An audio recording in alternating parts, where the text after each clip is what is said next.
Film ini berjudul The Labyrinth tahun 2021. Menceritakan Buddhis atau para penganut Buddha membangun sebuah sekolah SMA Uendo. Sekolah Buddhis atau kalau di Indonesia sendiri semacam sekolah Al-Azhar atau sekolah Kristen. Namun di SMA Uendo ini justru keunikannya adalah muridnya diajarkan tata cara bagaimana untuk melawan roh halus. Alih-alih terhindar dari serangan roh jahat, namun justru sebaliknya. Banyak keanehan-keanehan yang terjadi di SMA Yeodon ini guys, yang sampai pada saat ini masih menjadi misteri. Lalu, apa yang sebenarnya terjadi? Yuk guys, kita langsung saja ke cerita filmnya.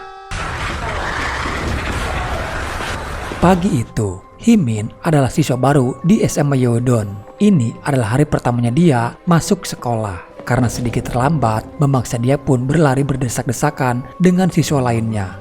Hingga ada seorang wanita yang menabraknya. Yu Jimin sengaja menyalip agar dia terhindar dari hukuman guru. Di sana juga dia bertemu dengan siswi lainnya bernama Ji Hyun. Di dalam kelas saat Himin memperkenalkan diri, dia melihat ada seorang wanita yang membuatnya terpukau karena kecantikannya. Dia adalah Soyoung. Namun di sini keanehan mulai terjadi. Himin melihat ada rambut bergelantungan di luar jendela. Anehnya hanya Himin saja yang bisa melihat rambut itu. Diketahui kalau Himin sendiri mempunyai kelebihan bisa melihat sesuatu hal yang gaib guys. Di jam istirahat di kantin, Himin tak sengaja bertemu dengan Daeyoung and the gang. Biasalah guys, geng yang suka so jadi jagoan di sekolah. Kala itu Himin hanya menolong Ji Hyun yang dirampas rotinya oleh Daeyoung. Namun Soyoung datang dan menghentikan pertikaian mereka. Namun Himin melihat kalau buku diarinya Soyoung yang tertinggal di meja. Di sini Himin merasakan adanya aura negatif di ruangan laboratorium. Tak lama kemudian dia bertemu kembali dengan Jimin. Dari gerak-geriknya, Jimin bisa tahu kalau Himin ini mempunyai kelebihan bisa merasakan adanya roh jahat. Namun Himin sendiri yang berpura-pura polos saja di hadapan dia. Jimin mempunyai seorang bibi yang kebetulan bibinya adalah seorang kepala sekolah di SMA itu.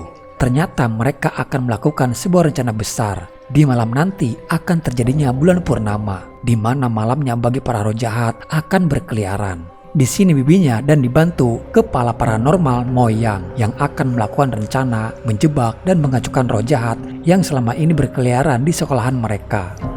Jimin diberikan sebuah tongkat perisai jika suatu saat nanti roh jahat menyerangnya. Di malam harinya Soyoung yang menjenguk kakaknya Nayeong di rumah sakit. Nayeong yang masih belum tersadar. Diceritakan kalau Nayeong ini mencoba melakukan bunuh diri, melompat dari gedung sekolah. Entah apa yang terjadi hingga Nayeong nekat membunuh dirinya sendiri. Soyoung yang baru tersadar kalau buku diarinya itu sudah hilang. Di waktu bersamaan ternyata Daeyoung and the gang sedang asik pesta minum-minum di suatu ruangan sekolahan tak terpakai yang biasa mereka jadikan base camp. Mereka tak tahu ada rencana besar yang sedang dilakukan oleh pihak sekolahan di malam itu. Di lain sisi, kepala sekolah menemui Moyang. Moyang adalah salah satu paranormal terkuat yang biasa melawan roh jahat. Diceritakan juga guys kalau kepala sekolah itu ingin mengungkap soal siswi yang tewas karena terbakar di ruangan laboratorium. Pihak polisi pun belum bisa mengungkap kematian siswi tersebut karena kejadiannya yang sangat misterius. Diketahui kalau ibu dari siswi yang terbakar itu adalah seorang dukun. Kepala sekolah menduga kalau ibunya memanggil roh putrinya. Dan roh gentayangan tersebut kini masih berada di sekolahan mereka sekarang. Di sini mereka harus cepat menemukan tempat di mana ibunya si korban melakukan ritual pemanggilan rohnya. Himin kembali ke sekolah. Seperti yang kita tahu guys, kalau di Korea sendiri ada jam pelajaran pada malam hari. Namun pada saat itu kondisi keadaan sekolahan yang nampak sepi. Daeyoung bersama yang lainnya setelah minum-minum. Beberapa saat kemudian mereka baru tersadar kalau mereka ternyata terkunci dan terjebak di ruangan itu. Mereka berusaha membuka dan menobrak pintunya. Namun tak pernah berhasil, seperti ada sesuatu yang menahan pintunya.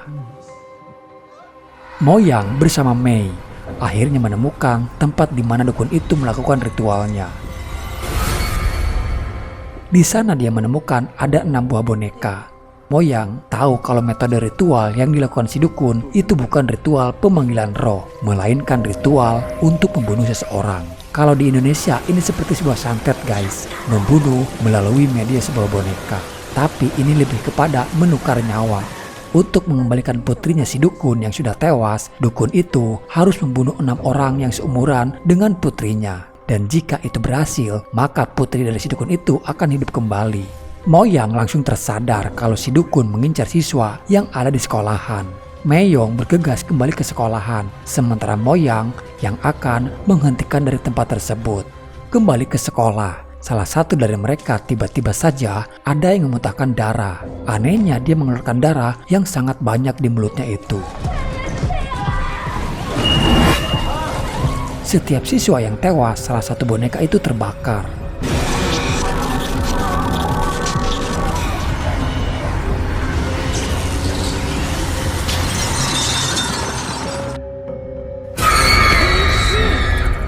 Himin yang berada di sana, tiba-tiba di belakangnya sudah ada orang lain. Dia hanya terdiam sambil menatap tajam ke arahnya, dan seketika dia langsung berubah. Di sana dia bertemu dengan Ji Hyun dan Sung A. Himin tak sadar kalau Sung A ini sudah tewas guys. Satu persatu dari geng Daeyeong mulai tewas dengan sangat mengenaskan. Ya, 강두 씨.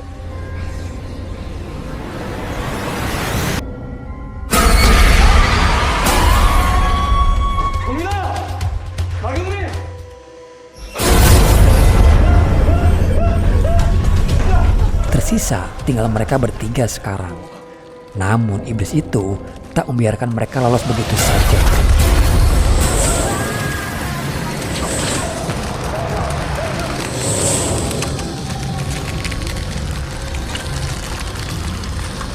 Dan akhirnya Daeyeong pun tewas terlilit oleh si iblis yang menyerangnya. Sementara Moyang yang masih melawan roh jahat. Tapi sepertinya Moyang tak tahan lagi untuk melawan kekuatan dari roh jahat itu yang sangat kuat. Dan dia pun akhirnya tewas. Soyoung, Himin, dan Ji Hyun kini mereka terpisah satu sama lain. Namun Himin bertemu dengan Jimin di sana. Seperti yang kita tahu guys, kalau Jimin mempunyai tugas dari bibinya untuk menjaga jebakan mantra yang sudah dipasang. Jimin juga menanyakan ada siapa saja yang Jimin temuin di sekolahan. Lalu dia mengatakan ada Ji Hyun, Soyoung, dan Sung A. Jimin pun memberitahukan kalau Sung A itu bukanlah manusia. Diketahui kalau Sung A adalah anaknya si dukun guys yang tewas terbakar di ruangan laboratorium itu yang terjadi 1 tahun yang lalu. Dan bahkan Ji Hyun pun sebenarnya itu tidak ada. Dia hanyalah penampakan sesosok hantu. Lalu tak lama kemudian, segerombolan makhluk iblis datang dan menyerbu mereka. Mereka terlihat seperti zombie. Jimin yang punya tongkat untuk melawan para roh halus.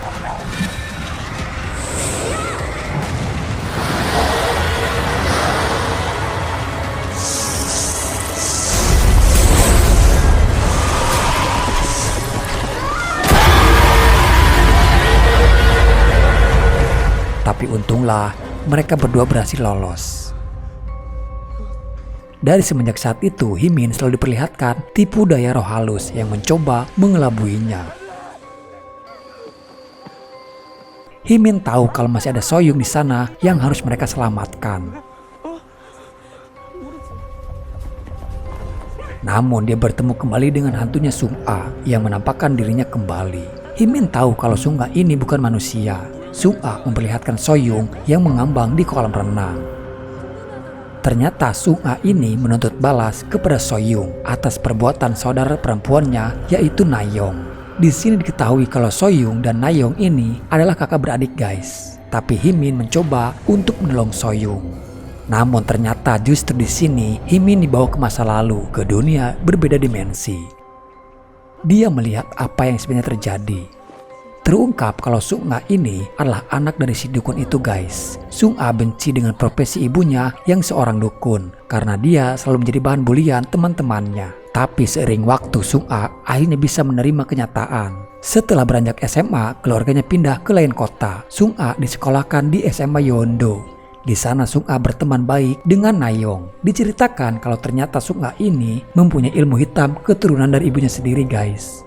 Na-young yang mengetahui hal itu justru meminta bantuan kepada Sung-a untuk mempelet si Da-young. Dan akhirnya berhasil. Na-young berpacaran dengan Da-young. Namun si Jancu, mantan dari Da-young, tak terima kalau Da-young berpacaran dengan Na-young. Dan justru si Jancu merencanakan akan memberi pelajaran kepada si Na-young. Niat jahatnya si Jancu diketahui oleh Sung-a. Sung-a mencoba ingin membantu Na-young. Dia khawatir terjadi apa-apa terhadap Na-young.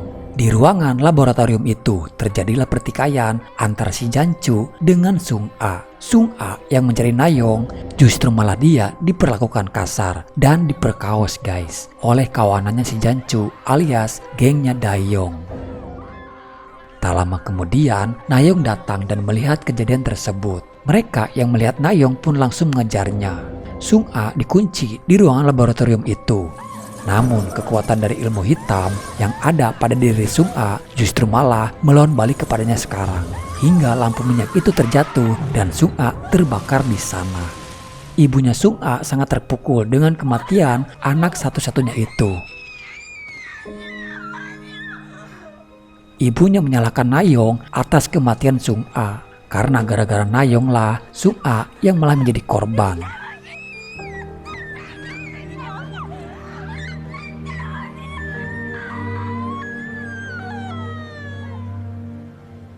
Himin bertemu dengan arwahnya So-young.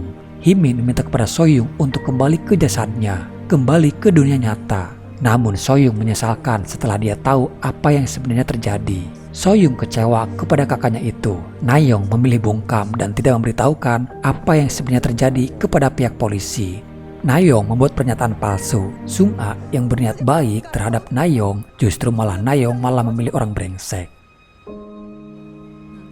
Tapi di sini Himin memberikan buku diari itu. Ternyata itu adalah buku diarinya Na-young. Himin sempat membacanya dan dia menemukan adanya tulisan tersembunyi di sebuah foto yang terselip. Di balik foto dituliskan penyesalan Na-young dan menceritakan yang sebenarnya terjadi. Bukan tanpa alasan guys, Na-young tidak menceritakan apa yang sebenarnya terjadi kepada polisi. Justru Na-young diancam oleh Da-young jika membocorkan kejadian yang menimpa kepada Sung-a, mereka mengancam akan membunuh So-young adiknya itu. Itulah alasan Na-young lebih memilih bungkam demi untuk keselamatan So-young. Untuk menghentikan penyesalan dan mengungkap semuanya, mereka harus kembali ke dunia nyata. Himin mendorong So-young untuk terlebih dahulu. Sementara di lain sisi, ibunya Sung-a datang ke rumah sakit di mana Na-young masih dirawat dan belum tersadarkan diri. Dia harus membunuh Na-young untuk menyempurnakan ritualnya. Tapi untunglah Mei-young datang mencoba menghentikan dia. Himin bertemu dengan roh gentayangannya Sung-a dan menceritakan semuanya kepada Sung-a. Dan akhirnya Sung-a datang kepada ibunya.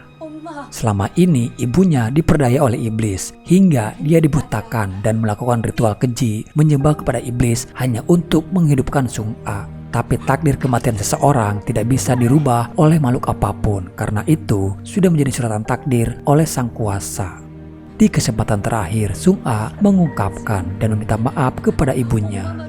Dia bangga dilahirkan dan punya ibu seperti dia. Sung-a begitu sangat mencintai ibunya. Kelak jika dia dilahirkan kembali, Sung-a ingin kembali terlahir dari rahim ibunya yang sekarang.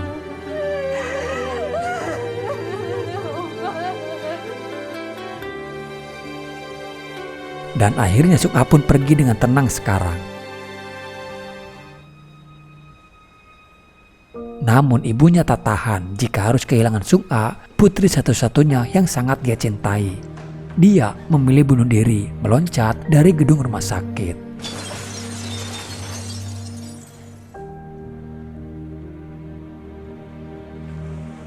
Himin pun tersadar kembali dan di sini Jimin mulai ada perasaan suka terhadap Himin. Dia cemburu saat Himin memeluk So-young, walaupun sebenarnya belum ada status di antara mereka. Dan film diakhiri dengan Himin memberikan kado kepada Jimin. Mau jadian mau enggak bodo amat ya. Oke guys, jadi itulah alur cerita filmnya. Salam dari saya dan bye bye.